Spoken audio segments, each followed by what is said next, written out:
வணக்கம். இது voice of liberty. நான் தமிழ் பிரபாகரன்.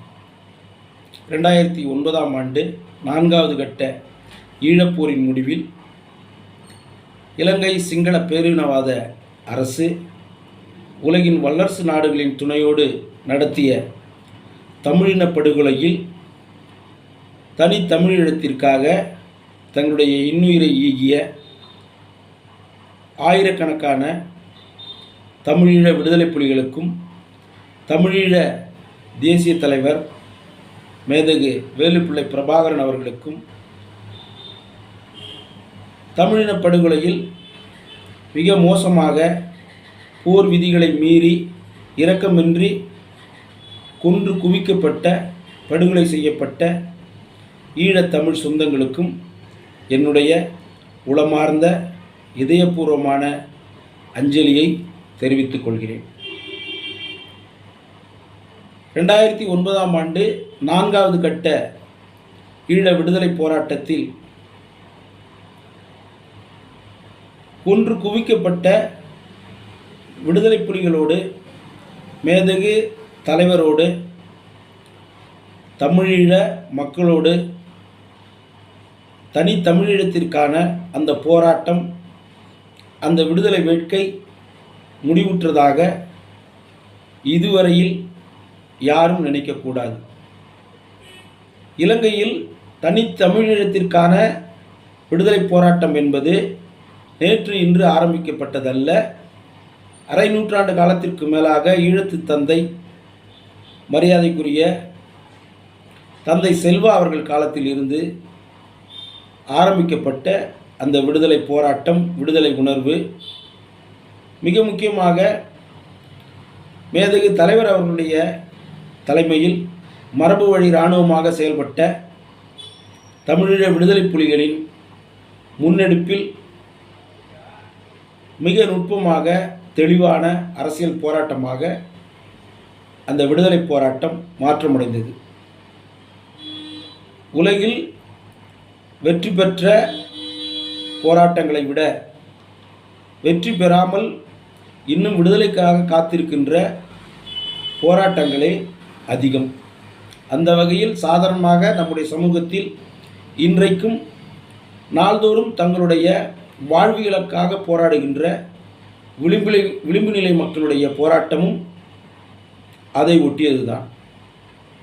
இலங்கையில் 16 ஆண்டுகளுக்கு முன்பு முள்ளிவாய்க்காலில் லட்சக்கணக்கில் ஈழத்தமிழர்களை கொன்று குவித்த பிறகு இந்தியாவில் இருக்கின்ற அரசு பல மாறுதல்களை கண்டது. தமிழ்நாட்டில் இருக்கின்ற அரசியல் கட்சிகள், ஆட்சிகள் மாற்றங்களை கண்டன. ஆனால் இன்றைக்கு இந்தியாவில் இருந்தோ ஈழத்தமிழர் வாழ்வுரிமை போராட்டத்தை வைத்து அரசியலில் வாக்கு வேட்டையாடிய தமிழ்நாட்டு அரசியல் கட்சிகளோ ஈழத்தமிழர்களை பற்றியோ அமையவிருக்கின்ற தமிழீழத்தின் தேவையை பற்றியோ அவசியத்தை பற்றியோ பேசுவதில்லை. ஈழத்தமிழர் அரசியலை பேசி இனி வாக்குகளை பெற முடியாது என்ற நிதர்சனத்தின் விளைவுதான் தமிழ்நாட்டில் இருக்கின்ற அரசியல் கட்சிகள், தேசிய கட்சிகளான காங்கிரஸ், பாரதிய ஜனதா ஆகியவற்றின் புறக்கணிப்பு. ஆனால் இந்த அரசியல் கட்சிகளை தாண்டி உலகத்தின் ஒவ்வொரு மூலையிலும் உழைத்து கொண்டிருக்கின்ற ஒப்பற்ற தமிழனின் உணர்வு இனிவரும் காலங்களில் தனி தமிழீழத்திற்கான கட்டாய தேவையை ஏற்படுத்தும் என்ற நம்பிக்கை எம்மை போன்ற தமிழ் தேசிய செயற்பாட்டாளர்களுக்கு நிரம்பவே இருக்கிறது. விடுதலை புலிகள் இயக்கம் இந்த தமிழீழ போராட்டத்தை முன்னெடுத்தாலும் அந்த போராட்டம் வெறும் விடுதலை புலிகளின் போராட்டமாக மட்டுமே இருந்துவிடவில்லை. மாறாக ஈழத்தமிழர்களுடைய ஒட்டுமொத்த போராட்டமாக அது இருந்தது. அதனால்தான் அந்த போராட்டம் வெற்றிகரமான போராட்டமாக, உலகமே கவனிக்கக்கூடிய போராட்டமாக இருந்தது.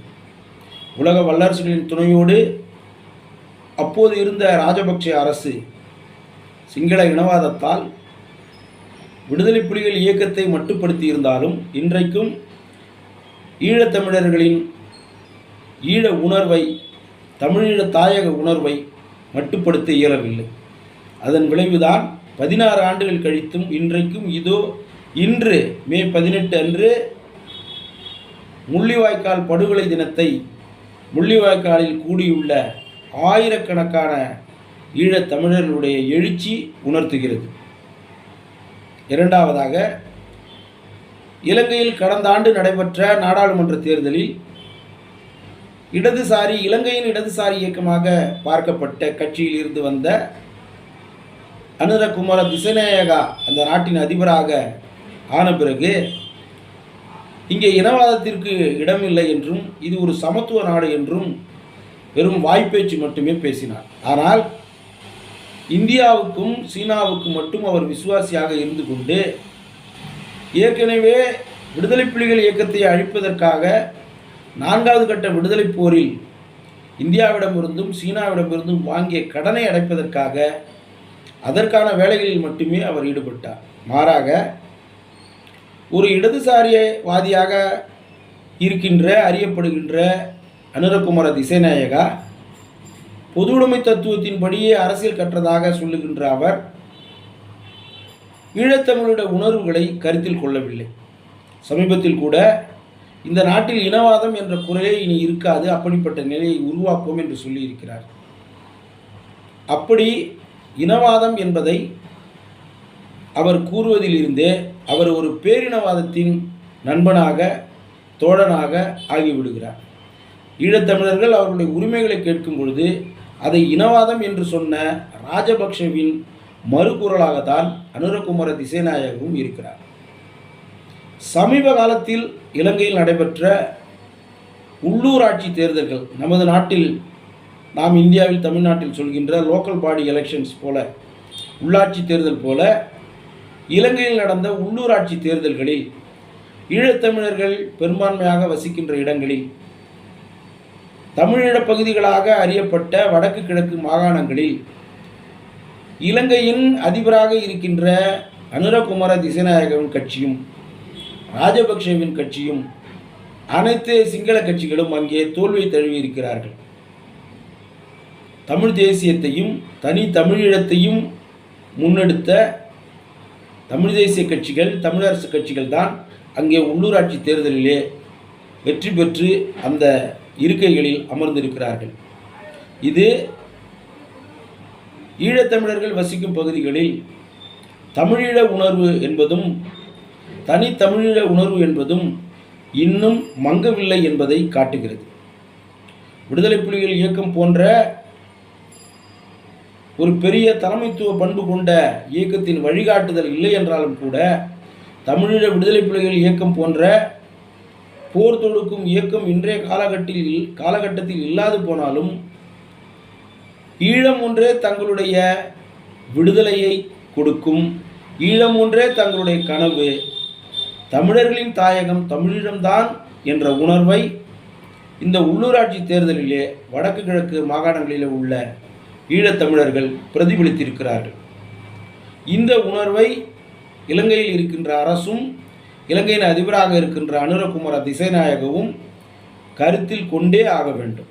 மாறாக விடுதலை உணர்வையும் விடுதலை முழக்கங்களையும் விடுதலை போராட்டத்தையும் வெறும் இனவாதம் என்று புறந்தள்ளிவிடலாம் என்று அனுரகுமார திசநாயகா கனவு காணுவதோ திட்டம் போடுவதோ கூடவே கூடாது. விடுதலை புலிகள் இயக்கம் இந்த உலகத்தில் எந்த ஒரு விடுதலை இயக்கமும் செய்ய முடியாத தியாகங்களை ஈழத்தமிழர்களுக்காக செய்திருக்கிறது. தமிழ்நாட்டிலே, இந்தியாவிலே தனி தமிழீழத்திற்கான ஈழத்தமிழர்களின் விடுதலைக்கான குரல்கள் மங்கி இருந்தாலும் எம்மை போன்றவர்களுடைய குரல் என்றைக்கும் எங்களுடைய உயிர் இருக்கும் வரை ஈழத்தமிழர்களுக்காக அமையவிருக்கின்ற தமிழீழத்திற்காக ஒலித்து கொண்டே இருக்கும். நாங்கள் ஈழத்தமிழர் அரசியலை பேசி, தமிழ் தேசிய அரசியலை பேசி வாக்கு சேகரிப்பதோ பதவியில் அமர்வதோ தவறான வழிகளில் பணம் ஈட்டுவதற்காகவோ வந்தவர்கள் அல்ல. மாறாக இலங்கை தமிழர்களுடைய பெரும் கனவான தனித்தமிழீழத்திற்கான ஆதரவு குரலாகத்தான் இங்கே இருக்கின்ற தமிழ் தேசியவாதிகள் என்றைக்கும் ஒலித்து கொண்டே இருப்போம், முழக்கமிட்டு கொண்டே இருப்போம். இலங்கை தமிழர்களை அகதிகள் என்று இந்தியாவில் 40 ஆண்டுகளுக்கு மேலாக 2ஆம் தர குடிமக்களாக கூட பாவிக்க முடியாமல் வைத்து கொண்டிருக்கின்ற போக்கை இந்திய அரசு, மாநில தமிழ்நாட்டு அரசு கைவிட வேண்டும். இவை எல்லாவற்றிற்கும் மேலாக 4வது கட்ட ஈழப்போரில் அப்பாவிகளை கொன்ற இலங்கை அரசுக்கும் அப்போது அரசின் தலைமை பொறுப்பில் இருந்த ராஜபக்ஷ மற்றும் அவரது குடும்பத்தினருக்கும் அந்த காலகட்டத்தில் இலங்கையின் சிங்கள இராணுவத்தை வழிநடத்திய அனைத்து இராணுவ அதிகாரிகளுக்கும் போர் விதிமுறைகளை மீறியதற்காக, போர் குற்றங்களை செய்ததற்காக, அப்பாவி தமிழர்களை கொன்றதற்கான தண்டனை வழங்கப்பட வேண்டும். இப்படிப்பட்ட தண்டனை வழங்கப்பட்டால் மட்டும்தான் இந்த உலகத்தில் இருக்கின்ற வல்லரசுகளாக தங்களை சொல்லிக் கொண்டிருக்கின்ற சோகால்டு வல்லரசு நாடுகள் மதிக்கத்தக்க நாடுகளாக இருக்கும்.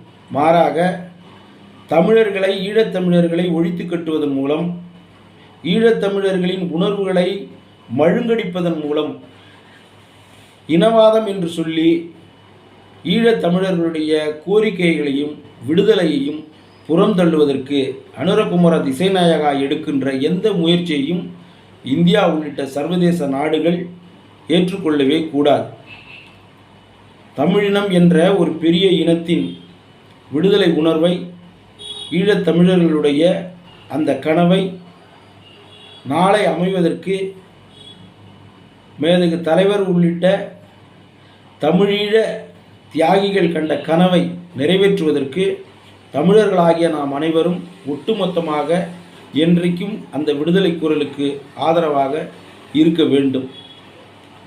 மீண்டும் ஈழத்தமிழர்களுக்கு எப்போதும் நம்முடைய ஆதரவை வழங்க வேண்டும் என்று கேட்டுக்கொள்கிறேன். விடுதலை விடுதலை என்று சொல்லும் போதெல்லாம் அந்த 4 எழுத்து முடியும், அந்த உச்சரிப்பு முடியும் நேரத்திலெல்லாம் மேதகு தலைவருடைய முகம் ஈழத்தமிழர்களுடைய உணர்விலே, அறிவிலே, வாழ்க்கையிலே பிரதிபலித்து கொண்டே இருக்கிறது. அதனால்தான் மேதகு தலைவர் வேலுப்பிள்ளை பிரபாகரன் அவர்கள் சொன்ன ஒரு முழக்கம், சக மனிதன் மீது நீ அக்கறை கொள்ளும்போது விடுதலை பிறக்கிறது என்று சொல்லுவார். விடுதலை என்பது தனக்கானது மட்டுமல்ல, தன் குடும்பத்தினருக்கு மட்டுமல்ல. விடுதலை என்பது ஒரு சமூகத்திற்கானது, மக்களுக்கானது, இனத்திற்கானது. தமிழ் வாழ்க. நன்றி.